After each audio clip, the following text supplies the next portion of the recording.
जिल्हा काँग्रेस कमिटीतर्फे मंगळवारी आंदोलन करण्यात आले।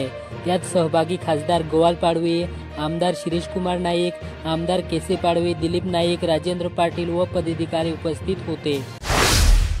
पालिकेच्या मुख्याधिकारी पदाची सूत्र भारतीय प्रशासकीय सेवेतील अधिकारी डॉक्टर GVS पवन दत्ता यांनी सोमवारी स्वीकारली।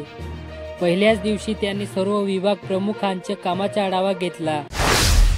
जिल्ह्यात ढगाळ वातावरण कायम आहे। किमान तापमान वाढून ते 16 ते 17 अंश दरम्यान पोहोचले, त्यामुळे थंडीच्या प्रमाणात घट झाली। सारंगखेडा येथील दत्तप्रभूच्या मुख्य मंदिराशेजारी असलेल्या निर्माल्याला आग लागल्याने धुराचे लोट उसळले।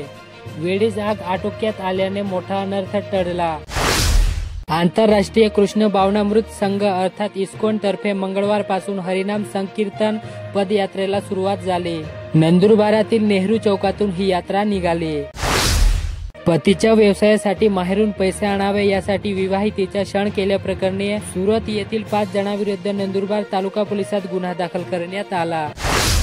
अक्कलकुवा तालुक्यातील वेली येथील अनुदानित आश्रमशाळेत प्राथमिक आरोग्य केंद्राच्या सहकार्याने आरोग्यविषयक मार्गदर्शन करण्यात आले। खाद्यपदार्थ विक्रीचा व्यवसाय करणाऱ्यांनी अन्न व औषध प्रशासनाचा परवाना घेणे बंधनकारक आहे। विना परवाना खाद्यपदार्थ विक्री केले तर 25,000 ते 10 लाख रुपयापर्यंतचा दंड संबंधित खाद्यपदार्थ विक्रेत्याला होऊ शकतो।